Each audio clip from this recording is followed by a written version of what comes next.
Olá pessoal, o meu nome é Victor, eu faço parte do PET Engenharia Agrícola da Universidade Federal de Lavras e nessa videoaula eu vou fazer um exercício relacionado ao índices físicos da disciplina Mecânica dos Solos e Fundações. Essa matéria de índices físicos ela é geralmente a primeira a ser vista nessa matéria. E eu vou estar resolvendo um exercício com vocês. Porém, eu vou deixar um outro exercício na descrição do vídeo para vocês treinarem. Esse exercício ele vai ser mais simples, mas ele está bem detalhado e está facinho de entender. Isso aí. Eu vou passar uma pequena teoria para vocês e logo após a gente vai resolver um exercício para demonstrar a aplicação desses índices físicos. Certo? Vamos lá. O solo ele é constituído por três componentes, sendo o ar, a água e os sólidos. Essa figura é um esquema representativo das três fases constituintes do solo, que é o ar, a água e os sólidos. O solo ele é dividido em massas e volumes, e nessa figura está representado essa divisão. A soma do volume de ar com o volume de água nos dá o volume de vazios, e a soma do volume de vazios com o volume de sólidos nos dá o volume total do solo. Desse lado, a gente tem as relações de massa. A gente tem a massa de água mais a massa de sólidos nos dá a massa total. Por que a massa de ar não está representada aqui? Porque ela é muito pequena, então ela não altera essa soma. Os índices físicos eles são definidos por relações entre massa-massa, massa-volume e volume-volume. Essa tabela representa essas relações que eu disse anteriormente. Ó. Aqui está relação entre volumes, relações entre massas, relação entre massas e volumes. Nas relações entre volumes, a gente tem o índice de vazio, representado pela letra E, dado pela razão entre o volume de vazios e o volume de sólidos. Logo em seguida, a gente tem o grau de saturação, que é representado pela letra SR, dado pela razão entre o volume de água e o volume de vazios. Quando a gente fala que o SR é igual a 100%, quer dizer que o nosso solo está saturado, ou seja, todo o volume de vazio é preenchido por água. O volume de vazio é igual ao volume de água. Essa razão é 1. Se um é igual ao outro, a razão só pode ser 1, certo? Então tá. A porosidade ela vai variar de 0 a 1, certo? E ela é dada pela letra N e a razão entre o volume de vazios e o volume total. Umidade volumétrica é representada pela letra θ W, e a razão entre o volume de água pelo volume total. Agora, nas relações entre massas, a gente só tem a umidade gravimétrica, que é representada pela letra W, e é a razão da massa de água pela massa de sólidos. Agora, do lado aqui, nas relações de massas e volumes, a gente tem as massas específicas. As massas específicas são razões entre massas e volumes. A gente tem a massa específica dos sólidos, que é representado pelo γS. O γS é a massa específica, é a massa de sólidos dividido pelo volume de sólidos. A massa específica da água, que o pessoal geralmente conhece pela densidade da água, é representado pelo γW e é dado pela razão entre a massa da água e o volume de água. A massa específica aparente seca é o γD, representado pela massa de sólido dividido pelo volume total do solo. A massa específica do solo é representado pelo γ e é a razão entre a massa total do solo dividido pelo volume total do solo. Essas relações, as que forem necessárias para o nosso exercício, eu vou colocar para vocês, para não ficarem com dúvida. Mas tudo que eu utilizar no exercício veio dessa tabela, certo? Vamos então ao enunciado do exercício. É o seguinte: para a construção da base impermeabilizada de um aterro sanitário, dispõe-se de uma quantidade de solo, que é chamada pelos engenheiros de área de empréstimo, cujo volume foi estimado em 3.000 metros cúbicos. Ensaios mostraram que o peso específico natural desse solo é da ordem de 17,8 kN por metro cúbico e que a umidade é cerca de 15,8%. O projeto prevê que o solo deverá ser compactado a uma umidade de 18%, atingindo assim um peso específico aparente seco de 16,8 kN por metro cúbico. Aí vamos lá a pergunta: qual será o volume disponível da base desse aterro sanitário com o material disponível e qual o volume de água deverá ser acrescentado? Primeiro, uma coisa que eu quero deixar bem claro para vocês, vamos passar aqui. Peso específico, como ele fala aqui no peso específico natural e peso específico aparente seco é a mesma coisa, não a mesma coisa, mas é apenas a gente vai mudar apenas isso aqui, ó. Tá vendo que aqui a gente usa massa de sólidos? Para usar o peso específico dos sólidos, a gente apenas vai substituir a massa pelo peso dos sólidos. A mesma coisa na massa específica da água, a gente vai substituir a massa de água pelo peso da água e a gente vai ter o peso específico da água. Mesma coisa aqui, o gama D. Para a gente ter o peso específico aparente seco, a gente vai substituir apenas o ms, que é a massa de sólidos, pelo PS, que é o peso de sólidos. E a mesma coisa aqui pelo a massa específica do solo. Isso aqui é a massa específica natural do solo, é a mesma coisa. A gente vai substituir o M a massa pelo peso, certo? É só isso. São essas relações, só que a gente vai mudar. Onde tem a massa, a gente vai colocar o peso. Somente isso. Então vamos interpretar o nosso enunciado. Primeiro a gente precisa saber o que é uma área de empréstimo. Então vamos lá. A área de empréstimo é o local onde vai ser extraído o solo para realizar o aterro. Esse local pode ser uma montanha, por exemplo, igual está nessa foto aqui, onde máquinas vão extrair o solo para levar para o aterro. Nesse local existe um volume, como vocês podem ver, né? Existe um volume de solo disponível, que no caso, no exercício, eles falaram para a gente que é 3.000 metros cúbicos, e também a umidade na área de empréstimo, o exercício falou que é de 15,8%. E para onde que essa terra vai ser levada? Vai ser levada para o aterro. O que é esse aterro? O aterro é um local onde o solo vai ser compactado para construir uma estrutura, seja um prédio, um estádio de futebol, um estacionamento. Então o solo vai ser levado para essa área aí. E nessa área o solo deverá ter um peso específico aparente seco, que é o gama D, de 16,8 kN por metro cúbico, e também o solo deve ser compactado a uma umidade de 18%. Assim como vocês vão ver mais para frente na disciplina, o teor de umidade que o solo é compactado influi diretamente na compactação do solo, porque existem curvas de compactação e existe uma umidade ideal. Então é fundamental que o solo esteja na umidade correta para uma boa compactação, senão pode ser que não ocorra compactação da forma que deveria. Então é isso aí. Essa é a interpretação do nosso exercício. Agora vamos colocar os dados em uma tabela.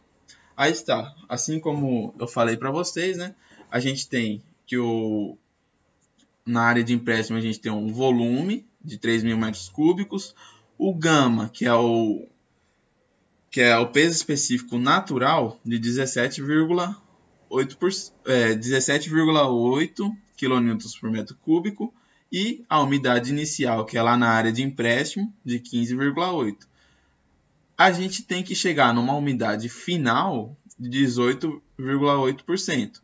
E o gama D, que é o peso específico aparente seco, de 16,8%. Bom, como a gente está numa umidade inferior, conclui-se, é óbvio, né, que a gente vai ter que acrescentar água. Uma das perguntas do exercício é quanto de água que a gente vai ter que acrescentar?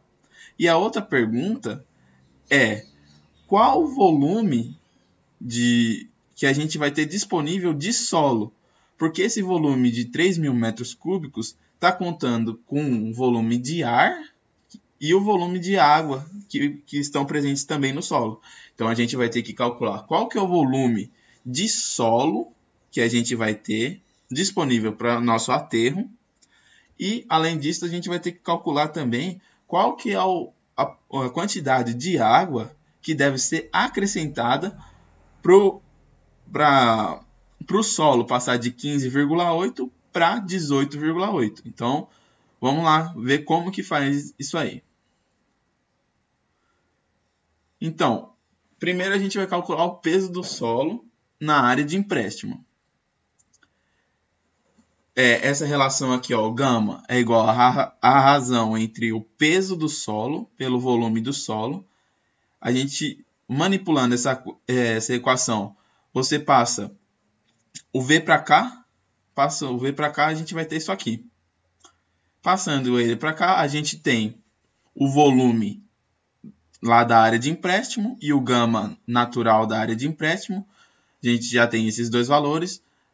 É só calcular o peso do solo. Então, a gente tem que o peso do solo é 53.400 kN.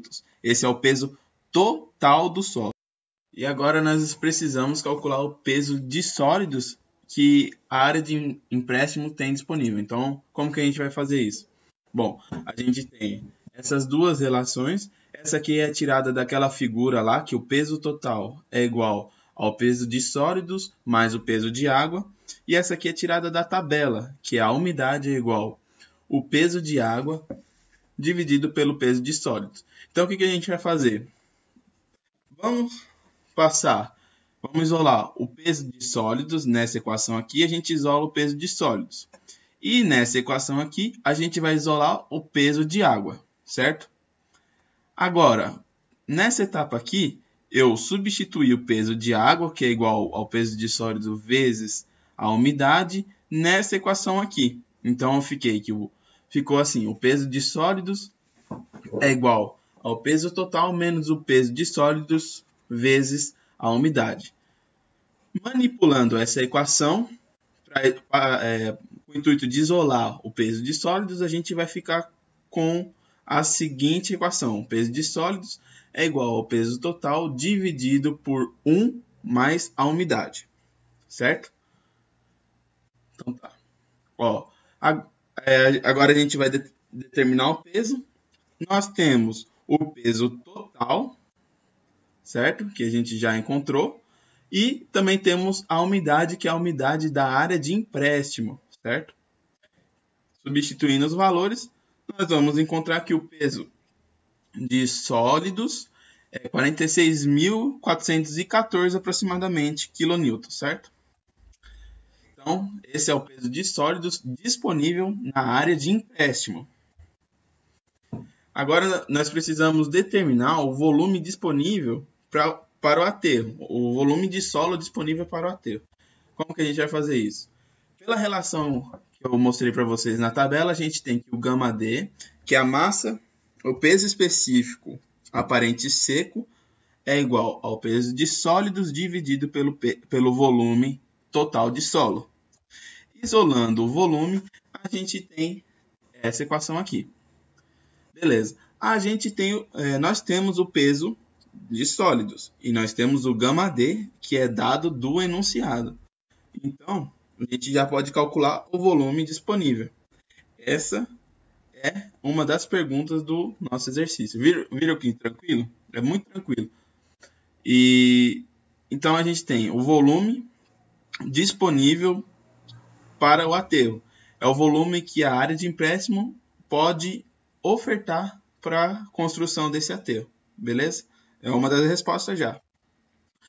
Agora a gente precisamos determinar o peso da água para, consecutivamente, calcular o volume de água que deverá ser acrescentado. Como que a gente vai fazer isso? Ó, a umidade inicial é igual ao peso da água inicial dividido pelo peso de sólidos. Essa relação também é tirada da tabela, assim como as outras que eu já falei. Então, isolando o peso de água, a gente vai ter que o peso de água inicial é igual à umidade inicial vezes o peso de sólidos. Esse inicial é referente à área de empréstimo, certo? Então, a gente já tem a umidade inicial, que é dado do enunciado, e a gente tem o peso de sólidos, que a gente já calculou. Então, o peso de água inicial é de 7.286 kN, aproximadamente. Então, esse é o nosso peso de água inicial. Só que a gente não está interessado no peso, a gente está interessado no volume. O que a gente faz? A gente tem que o gama da água, que é o peso específico da água, é igual ao peso de água dividido pelo volume de água. Então, isolando o volume, que é o que interessa para a gente vai ter que o peso de água é igual o peso de água dividido pelo gama da água. A gente tem o peso de água inicial, que a gente já calculou no slide anterior, e também temos a densidade da água, que é um dado do exercício, é 9,81, mas se fosse a massa específica da água, seria 1.000 kg por metro cúbico, certo? No caso de ser massa e não peso. Então, a gente tem que o volume inicial de água é de 742,41 metros cúbicos. Esse é o volume de água que está presente na área de empréstimo. Beleza? Então tá. Agora, usando as mesmas etapas que eu fiz para achar o peso de água inicial e o volume de água inicial, a gente vai fazer a mesma coisa, o mesmo procedimento, e vai determinar o peso de água final e, consecutivamente, o volume de água final, que é o que interessa. Esse final é referente ao aterro, ao volume de água que deve estar contido no aterro, certo? Então tá. Como que a gente vai determinar a quantidade de água que deve ser acrescentada? Bom, simplesmente fazendo um delta. Nós temos o volume de água final e temos o volume de água inicial. Fazendo o delta, a gente vai achar a quantidade que deve ser acrescentada no nosso aterro, que é de 103,72 metros cúbicos. Beleza? Essa aqui é outra resposta do nosso exercício. Ficou claro? Então, ó, vamos recapitular. Primeiro, a gente encontrou o volume, o peso de água. Depois a gente encontrou o volume de água. Encontrou o volume de água inicial e o volume de água final, pelas etapas que eu já mostrei. Depois é só fazer um delta e determinar a quantidade de água que deve ser acrescentada no aterro para que ele esteja a 18% de umidade, certo? Então, é muito tranquilo. O que pega mais, pessoal, é a interpretação dos exercícios. Então, quando você for fazer um exercício, monta uma tabelinha, escreve os dados bem discriminado para não ter dúvida, porque é muito fácil de confundir um dado, por exemplo, confundir, trocar o dado. Esse aqui é de empréstimo, esse aqui é do aterro. Aí você vai e troca. Então, faz uma tabelinha que facilita muito na hora de resolver o exercício. Então, a gente tem que o volume disponível para a construção do aterro, o volume que a área de empréstimo pode ofertar para a construção do aterro é de 2.744,88 metros cúbicos. E a quantidade de água que deve ser acrescentada para a construção do aterro é de 103,72 metros cúbicos. Beleza? Obrigado pela atenção de todos e bons estudos para vocês. Nós do PET Engenharia Agrícola decidimos fazer esse projeto de videoaulas porque a gente sabe que muitos colegas nossos, até mesmo a gente, gosta de estudar por videoaula. E as disciplinas do DEG tinham poucas videoaulas e era difícil até mesmo achar essas videoaulas. Então a gente decidiu fazer e a cada semestre a gente vai estar produzindo mais conteúdos e assim aumentando o acervo. Eu gostaria de agradecer também a ajuda do professor André Cornélio, que, que corrigiu e ajudou a produção dessa videoaula. E é isso aí, obrigado galera, e até mais. Logo, logo tem outra videoaula aí.